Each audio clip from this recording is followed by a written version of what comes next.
तो हाय दोस्तों, कैसे हैं आप लोग। आज हम आपके लिए बात करेंगे प्यार के बारे में, क्योंकि वो निदा फाजली का शेर है ना कि होश वालों को खबर क्या बेखुदी क्या चीज़ है। होश वालों को खबर क्या बेखुदी क्या चीज़ है, इश्क कीजिए फिर समझिए कि ज़िंदगी क्या चीज़ है। तो इसी सिलसिले में हमने सोचा कि बात की जाए प्यार के बारे में। जितना पढ़ा है, जितना सुना है, जितना समझा है उतना ही सही। और इस सिलसिले में आज हमारे साथ जुड़े हैं हमारे अजीज मित्र, जो कि उम्र में तो हमसे छोटे हैं पर तजुर्बा हमसे ज़्यादा रखते हैं। पहले तो big thanks for inviting me. मैं तो अभी कच्चा उम्र में, पर हाँ ये ऐसी टॉपिक है कि अगर आप इन सब सिचुएशन से गुजरे हो तो आप डेफिनेटली इनके बारे में बता पाओगे, कनेक्ट हो पाइएगा।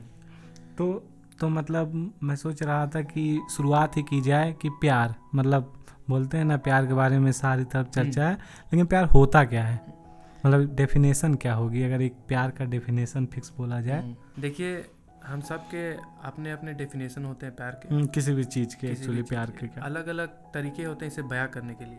हाँ, जैसे हर पर्सनालिटी है तो उसके हिसाब से उसकी अलग डेफिनेशन है। जैसे जो प्यार मेरे लिए है जरूरी नहीं कि वो सबके लिए वैसा ही हो। तो मेरे नज़र में प्यार एक फीलिंग है, इमोशन है, जिसे आप दिखा नहीं सकते, एक्सप्रेस दिखा नहीं सकते, किसी को एक्सप्रेस नहीं कर सकते।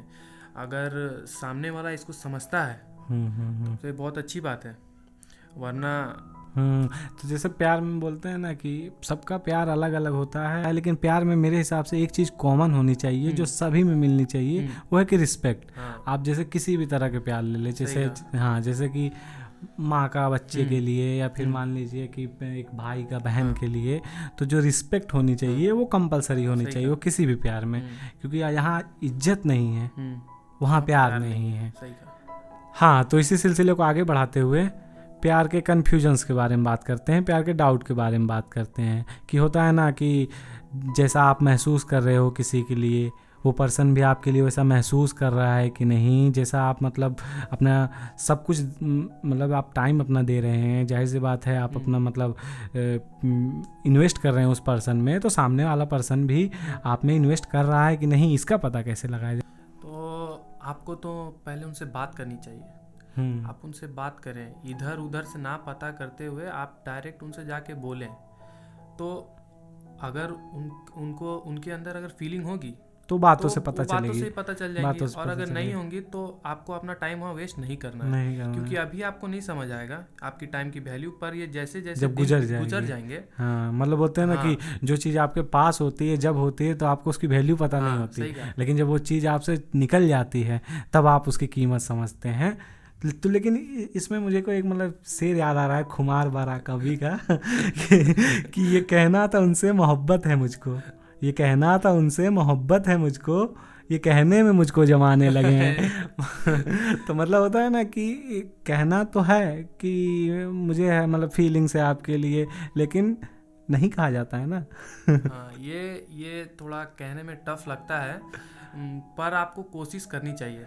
हाँ, क्योंकि मेन मोटिव तो वही है, मोटिव वही है, आज ना कल तो आपको बोलना ही है, और किसी तीसरे से पता चले इससे बढ़िया आप ही जाके क्यों ना बोल दे उसे। हाँ, बिल्कुल सही। लेकिन फिर कभी कभी होता है ना कि आप गए, आपने अपने जज्बात, अपने एहसास उसके सामने रखे और सामने से नो मिला, तो नो का मतलब तो जाहिर सी बात है नो ही होना चाहिए, नो मीन्स नो। पर जब आप मतलब इस फेज से गुजर रहे होते हैं तो कभी कभी ऐसा वो नो नहीं लगता, मतलब वो नो तो नो लगना चाहिए था पर वो नो नहीं लगता। तो इस पर मतलब आप क्या कहना चाहेंगे। सही कहा आपने, क्योंकि कई बार ऐसा देखा गया है कि जो वो नो है वो फ्यूचर में जाके हाँ भी हुआ है। यही बात, वो हाँ हुआ है इसके, लेकिन इसके पीछे बहुत मेहनत भी है। इसके पीछे बहुत मेहनत भी है। अब जैसे आपकी उस टाइम कंडीशन थी, हो सकता है आपकी कंडीशन अच्छी भी हो गई। हाँ, मतलब फिर आपने मेहनत किया, आपने फिर मतलब लगे रहे। लेकिन मैं यही बोलना चाह रहा था कि उस समय जब उस पर्सन ने नो कहा तो उसका मतलब नो ही। हाँ, तो उस टाइम नो ही मानना चाहिए। हाँ, क्यों, सही कहा आपने, क्योंकि मेरे हिसाब से कि कई बार देखा गया है कि वो ना हाँ में बदल सकता है। वो मतलब बोलते हैं ना कि आप अगर नो को अगर हाँ मान के चलते हैं तो कभी कभी ऐसा होता है कि आप अपने सपने पा सकते हैं। आप मतलब बोलते हैं अगर वो आपकी ज़िंदगी है तो आप अपना ज़िंदगी पा सकते हो। लेकिन इसकी एक अलग साइड ये है कि अगर वो नो मीन्स नो ही है और फिर भी आप कंटिन्यू कर रहे हैं तो आप उस लड़के के लिए या उस लड़की के लिए नाइटमेयर भी बन सकते हैं। मतलब होता है ना, वो अपने बुरी यादों में आपका जिक्र करेगी, आपके किस्से सुनाएगी कि एक लड़का था एक लड़की था, वो मतलब कि उसे मैंने मना किया, उसे मैंने समझाया कि मुझे तुम्हारे लिए फीलिंग्स नहीं है, फिर भी वो मतलब परेशान ही करता रहा मुझे, कभी इस जगह कभी सोशल मीडिया साइट पे या कभी भी। तो आप अगर नो को यस मान के चल रहे हैं तो आपको बेनिफिट तो मिल सकता है, लेकिन इसकी बुरी साइड ये है कि कि हो सकता है कि आप किसी के बुरे सपने बन जाओ और वो आपको बुरी कहानियों में वो आपका जिक्र करे। इसलिए मतलब होता है ना कि आप उसके प्लस साइड तो कुछ भी हो, लेकिन आपको अगर नो मिल रहा है तो आप उसे एक जेंटलमैन की तरह, एक जेंटल वुमेन की तरह उसे नो मान के ही चले, ताकि कम से कम आप अच्छी यादों आप किसी को अपने अच्छी याद में ना बना सकें तो कम से कम आप किसी के बुरे यादों में ना शामिल हो। और ये ज़्यादा जरूरी लगता है मेरे हिसाब से, क्योंकि हर चीज़ की एक बाउंड्री होती है, लिमिट होती है। अगर आप उसे क्रॉस करेंगे तो शायद उसे पसंद ना आए। सही है।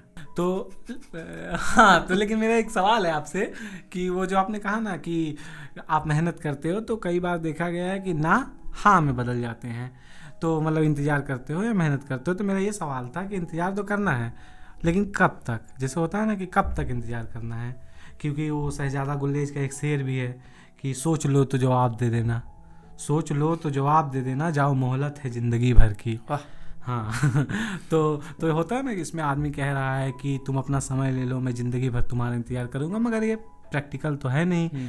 तो इंतज़ार करने का एक समय भी है कि आप कब तक इंतज़ार कर सकते हो। तो इस पर कि मतलब देखिए, अगर आपने अपना 100% दे दिया और सामने वाले ने उसे रिजेक्ट कर दिया तो एक्सेप्ट करे उसे, मूव ऑन करे। हाँ, तो एक बात देखने मिलेगी हम इंडियन में कि हम ना जल्दी रिजेक्शन को एक्सेप्ट नहीं कर सकते। मतलब कैसे हो गया ये, तो ये गलत बात है, गलत नेचर है ये गलत बात है। आप एक्सेप्ट करें उसे, और जरूरी, और ये हो सकता है कि अभी आपकी जो 100% आपने दिया था उसकी वैल्यू ना हो, पर हो सकता है फ्यूचर में कोई आपके लिए वो 100% दे।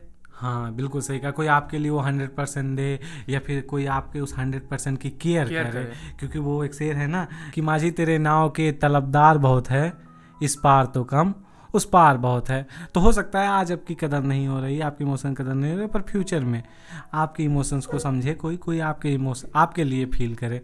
तो वो, और वो समय टाइम के लिए भी, मतलब मेरा मानना है कि अगर आप किसी के लिए अपना पूरा समय दे रहे हैं तो जो आपका समय है वो भी आपका पूरा नहीं है। मेरे हिसाब से जो आपका समय है वो आपके परिवार का भी है, आपके दोस्तों का भी है, आपके करियर का भी है। तो अगर कोई आपके लिए ज़िंदगी है तो आप उसे खुद का समय तो दे सकते हैं, मगर जो समय आपका है ही नहीं आप उसे कैसे किसी और को दे सकते हैं? आप बेईमानी तो नहीं कर सकते।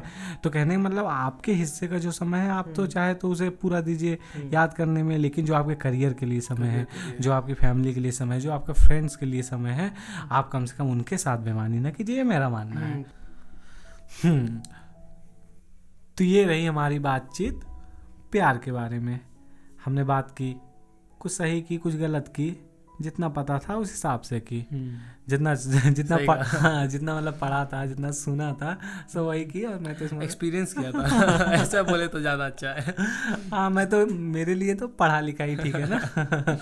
एक्सपीरियंस तो आपके लिए सही है। तो आप ज़रूर बताएं कि आपको कौन सी बात सही लगी, कौन सी बात गलत लगी, और आप ये भी बता सकते हैं कि अगर हमें बात करनी है किसी और टॉपिक को भी सजेस्ट कर सकते हैं कि जिस पे हम बात कर सकते हैं। तो क्योंकि सब बातें ही तो हैं। हाँ, क्योंकि सब बातें ही तो हैं। सही गलत तो पता नहीं, पर बातें हैं।